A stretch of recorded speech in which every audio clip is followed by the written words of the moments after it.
सोनम रघुवंशी और राजा रघुवंशी के बारे में हर कोई जान रहा है। अभी के समय में इंटरनेट पर पूरा ट्रेंडिंग में चले हुए हैं। जिस तरह से सोनम अपने पति को मारने के लिए सुपारी दिलवाती है अपने बॉयफ्रेंड के साथ मिल करके। शुरू में लगा था कि हो सकता है सोनम के साथ कोई दुर्घटना हुई है, क्योंकि लड़की है, लड़कियों के साथ में मर्डर के साथ साथ और भी बहुत सारी चीज़ें होती है। हर कोई भगवान से, ईश्वर से प्रार्थना कर रहा था कि सोनम सुरक्षित हो, अच्छे सही सलामत हो, जिंदा हो और घर वापस आ जाए। जिस राजा के पत्नी सोनम के लिए लोग प्रार्थना करे थे वो सही सलामत आ जाए, वही सोनम अपने राजा, अपने पति के कातिल निकलती है। इस पूरे प्रकरण में 3 राज्यों का मेल होता है। इसमें भोपाल है, जिसमें इंदौर के वो लोग रहने वाले थे। दूसरा है मेघालय, जहाँ पे वो लोग शिलोंग में जाते हैं घूमने के लिए। और तीसरा है उत्तर प्रदेश, जहाँ एक गाजीपुर है। आप देख रहे हैं पीछे में हाईवे है, ये एक्सप्रेसवे है जो जाता है इधर में गोरखपुर के लिए और इधर में जाता है बनारस के लिए। इसी जगह पर ये जो देख रहे हैं आप, एक ढाबा है, चाय जायका ढाबा। और यहीं पर रात के 12-2 बजे के आसपास में सोनम इसी ढाबे पे आती है। यहीं से लोगों को पुलिस के हाथों सौंपा जाता है और यहाँ से पुलिस को ले जाती है। यही लोग थे जो रात में यहाँ पे थे। कितना टाइम रहा होगा उस टाइम पे? रात के करीबन 1 बज रहे थे। अच्छा, 1 बज रहे थे। ये रात भर चल रहा था आपका ये दुकान? रात भर चालू तो रहा। कहाँ से आई? इधर से आई, किधर से आई? ये सामने पैदल? से आई। हाँ, पैदल ही आई थी। अच्छा। हमारे दुकान के पास पैदल है। अब आगे कोई ड्राइव किया कि किस चीज़ से आई है तो नहीं देखा, मगर हमारे सामने जब आई तो पैदल थी। चेहरे पर थोड़ा घबराहटपन, रो रही थी। अच्छा। और हमारे कस्टमर 2-4 बैठे थे, उनसे भी मदद मांग रही थी। मतलब क्या मोबाइल मदद मांग रही थी वो? मदद में मतलब मोबाइल दीजिए, कॉल करना है मुझे। कोई नहीं दिया? नहीं, मोबाइल शायद वो लोग जल्दी में थे, चले गए अच्छा। कस्टमर लोग। हाँ। मोबाइल दिए ना, फिर हमारा एक भाई था, वो मोबाइल दिया। साहिल जो टीवी पे इंटरव्यू दे रहे हैं, वो मोबाइल अपना मोबाइल दिए? मोबाइल दिया। आप उनके भाई हैं? आपका नाम क्या है? शंकर यादव। अच्छा, फिर? मोबाइल दिया, बात की, खड़े होकर इसी जगह 15-20 मिनट अपने भाई से। तो भाई फिर बोला कि जहाँ है उनसे बात कराइए। भाई हमारे छोटे भाई से बात किया। वो बोले कि आसपास अगर पुलिस चौकी या थाना है तो वहाँ इन्फॉर्म कर दीजिए। फिर भाई ने 112 को कॉल किया। उसके बाद पुलिस आई। आधी घंटा के बाद बैठकर सब बातचीत किए पुलिस वालों ने। तो आप लोगों ने जब यहाँ पे देखा उसको आए, मतलब फॉलो तो कर ही रहे होंगे राजा और सोनम की जो न्यूज़ चल रहा था, तो पहचाना उसको आपने? नहीं, उस समय तो पता नहीं चला। मैं जब पुलिस आई, थोड़ी बात हुई, तब जानकारी हुई कि नहीं ये वही है शख्स है। उसके बाद पुलिस साथ में अपने साथ लेके चली गई। तो आप लोगों ने पूछा, मतलब जब पुलिस आई यहाँ पे तो पूछताछ उसने करी कि तुमने अपने पति को मारा या फिर उसने नहीं मारा, हमने ऐसा नहीं मारा, उसने इस तरह का बयान दिया? उस वक्त मैं काउंटर पर था और पुलिस थोड़ी दूर पर थी, उसी मतलब जगह। अंदर लिया के पूछताछ कर? हाँ, साइड में पूछताछ कर रही थी।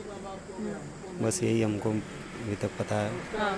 इसके बाद पुलिस यहाँ से लेकर सीधा चली गई? हाँ, पुलिस साथ में। आप लोग क्या बोले कि आप लोगों ने यहाँ पे इसको रोका हुआ था? कब आई, कब क्या हुआ? पूछताछ रात का समय तो एक लेडीज समझ के हम लोग थोड़ा पानी और चाय और के लिए पूछे, बैठी, मोबाइल मांगी, परेशान दिख रही थी इसलिए मोबाइल नहीं है, बात की। उसके भाई से भी बात हुआ, हमारे जो भाई बैठा था रात में। वो क्या बोल रहा था? वो भी यही शब्द बोला कि भैया अगर आपने पूछा कि आप कहाँ से बोल रहे हैं? नहीं, सब भाई बता रहा था, बातचीत उसी ने किया। बोला कि भैया अगर आसपास में पुलिस चौकी या थाना है तो वहाँ इन्फॉर्म कर दीजिए।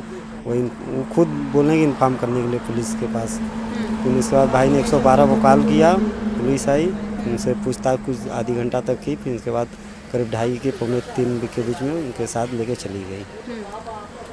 उसके साथ सामान वगैरह भी था कि बस अकेले अपने ही आए? नहीं, अकेले थी, ना हाथ में कुछ बैग, ना कुछ मोबाइल, ना कुछ नहीं, खाली एक लोअर टी-शर्ट और चेहरे पर मास्क लगाई हुई थी बस। अच्छा, मास्क लगा हुआ था? मास्क लगा हुआ था। ये अस्त व्यस्त अवस्था में थी? बाल लोग खुले हुए या फिर व्यवस्थित थे? बाल सब ठीक रहे, चेहरे से खाली थोड़ा परेशान और रो रही थी, बाकी शरीर पर कोई ऐसा रो के क्या बोल रही थी? कुछ बोल रही थी? मतलब रो रही थी, आँख में से आंसू आ रहा था। उतना तेज भी नहीं रो रही थी, आँख में से आंसू आ रहा बोल रही था। हो या फिर कह रही हो? वही मतलब कि भैया मदद कर दीजिए, मुझे मोबाइल अगर दे दीजिए। मदद के लिए ही रो रही थी? हाँ, मदद के लिए रो रही थी कि आपने पूछा कि क्या हुआ है बहन या फिर दीदी? अब नहीं, अब इतना वही मोबाइल नहीं, अपना बात की। फिर इसके बाद किनारे साइड में बैठी, पानी उठ पी। इसके बाद तुरंत पुलिस आई। आप लोगों ने पूछा नहीं कि भाई आप रो रहे हो तो क्यों रो रहे हो, क्या दिक्कत उसमें वक्त में हम लोग को मालूम नहीं कि नहीं ऐसी घटना है। वो उस मैटर को लेकर के नहीं, अगर वो पता भी ना हो, लेकिन आपके सामने कोई रो रहा हो थी ना, खाली बस रोती जा रही थी, कुछ बोल नहीं रही थी। उसके भाई से, हमारे भाई से जब बात हुआ तो वो जो बात हुआ होगा वो खुद बोला कि भैया आसपास कोई चौकी या थाना है तो वहाँ इन्फॉर्म कर दीजिए। उसने इन्फॉर्म किया। उसके बाद पुलिस लोग आई, अपना बातचीत की आधे घंटे तक दुकान के पास, उसके बाद साथ में लेके चली गई। ये दो चीज़ें यहाँ पे सामने आ रही थी कि एक तो कुछ लोग कह रहे हैं कि उसने सरेंडर किया, मतलब पुलिस को आकर के गाजीपुर पुलिस को यहाँ उसने सरेंडर किया। एक लोग कह रहे हैं, कुछ लोग और कह रहे हैं कि यहाँ पर आती है और यही लोग पुलिस बुलाते हैं, उसके भाई कहते हैं कि आप लोग पुलिस बुला दीजिए, तो पुलिस आती है और उसके बाद उसको लेकर के जाती है। तो इसमें कितनी सच्चाई है? उसने खुद सरेंडर किया था कि आप लोगों ने पुलिस बुलाया था? नहीं, पुलिस तो हमारे भाई ने 112 को कॉल करके बुलाए थे। अच्छा, उसने नहीं कहा था कि पुलिस बुला दीजिए हमको उसके जाना है? भाई ने बोला था हम्म। कि भैया अगर आसपास पुलिस चौकी या थाना कुछ है तो वहाँ पर इन्फॉर्म कर दीजिए। तो जब पुलिस आई थी यहाँ पे, अगर आसपास में रही होगी तो देख करके चौकी थी, भागने का प्रयास किया थी कि बस बैठी रही? नहीं, बैठी थी, कोई रिएक्शन नहीं थी? कोई रिएक्शन नहीं था, बस एकदम चुप मार से बैठी थी टेबल के पास। वहाँ पे सामने टेबल था, इसी टेबल पर बैठी थी, कोई ऐसी भागने की कोई कोशिश नहीं थी। साधारण इंसान से तुम चुपचाप से बैठी थी, बस रो रही थी। पुलिस भी अगर पूछताछ करे तो उसमें भी पुलिस भी वीडियो बना रहे तो मना भी कर रही थी, नहीं वीडियो मत बनाइए। अच्छा, वीडियो लोग पुलिस वाले बना रहे थे, मना कर रही थी मत बनाइए वीडियो? वीडियो के लिए मना कर रही थी। क्या कर रही थी? मत बनाइए वीडियो? हाँ, वो मना कर रही थी, मुंह छुपा रही थी जी, मास्क जो लगाई हुई थी। अच्छा, इतना तक तो ये कुछ मतलब यहाँ आप थे और वहाँ पे पूछताछ हो रही, तो कुछ आवाज़ आ रही थी कि क्या क्या बातें हो रही है? कुछ उतना उससे जो भी पूछा पुलिस लोग की तो आवाज़ आई, मगर कुछ बोल ही नहीं रही थी, चुप मार से बैठी थी। थी, कुछ बोल नहीं रही थी? पुलिस वही जवाब करे, आप कहाँ से आई हैं, कैसे आई हैं, कौन छोड़ा, कैसे क्या हुआ, वो कुछ बोल ही नहीं रही थी। वही 15-20 आधे घंटा बाद जब पुलिस लेके जाने लगी तब जाने के लिए तैयार थी या फिर कह रही थी कि नहीं? साथ में चली, वो कोई ऐसा ही नहीं कि नहीं जो जबरदस्ती पुलिस वाले भी नहीं किए, आराम से चली गई। यहाँ पे यही दुकान है जहाँ पे लोगों ने चाय पानी दिया है। जिस तरह से शादी आज के समय में हर कोई डर रहा है, मतलब जो युवा समाज है उसमें डर का माहौल है ना? आप लोग तो शादीशुदा होंगे, अच्छा खासा लाइफ गुजर रहा होगा, लेकिन अभी के जो नवयुवक शादी कर रहे हैं और आप देख रहे हैं कोई ड्रम में काटा हुआ मिल रहा है, कोई सुपारी देकर के मरवाया जा रहा है। शादी के कुछ सप्ताह महीना भी नहीं बीत रहा है, ऐसी घटनाएं आपने देखी होगी।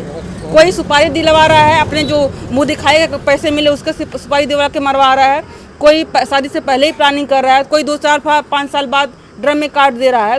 क्या कहना चाहेंगे इस पर? मैं यही कहना चाहूँगा कि लड़कियों को पहले से ही अपने माँ बाप को बता देना चाहिए कि मैं अपने बॉयफ्रेंड से ही शादी करूँगा। सारी लड़कियों को पहले ही सचेत कर देना चाहिए अपने माँ बाप को कि मैं इससे शादी नहीं करूँगा, जो हमारे माँ बाप तय करेंगे उससे नहीं शादी करूँगा, जो हमारा बॉयफ्रेंड है या गर्लफ्रेंड है उसी से ही शादी करूँगा। और माँ बाप के लिए भी ये होना चाहिए कि जब आप देख रहे हो समाज में इस तरह घटनाएं हो रही हैं तो अपने बच्चों से पूछना चाहिए कि कहीं तुमको पसंद तो नहीं ना है, कि उसके बाद कहीं की अगर घटना इस तरह की करता है कोई लड़का या लड़की, तो कहीं न कहीं माँ बाप पे तो उंगली उठती है ना? जी, माँ बाप की भी जिम्मेदारी बनती है कि अपने बच्चों से पूछ लेना चाहिए कि हमारी लड़की तैयार है शादी के लिए या नहीं तैयार है, जिसके हम लड़का ढूंढ रहे हैं उसके लिए। जी, बहुत ही दुखद है अभी के समय में जिस तरह से माहौल है, खास करके शादीशुदा जोड़ों के साथ में जिस तरह घटनाएं हो रही है।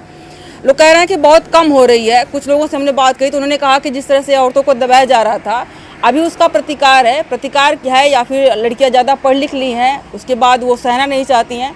लेकिन यहाँ पर एक बात हम कहना चाहेंगे कि जितना दिमाग उसने साजिश करने में, पति को रास्ते से हटाने में, शिलांग जाने में दिमाग लगाया था, अगर उसका थोड़ा सा भी लगा लेती अपने माता पिता को कन्विंस करने में कि नहीं हम उससे शादी नहीं करेंगे, अदर कास्ट का है, हम इसी से करेंगे, उसको देख रहे थे लोग, वहाँ पे कर देते तो कुछ सिचुएशन अलग होती, ना वो जेल में होती, ना एक लड़का जान से जाता। अभी के लिए इतना ही, बहुत बहुत धन्यवाद।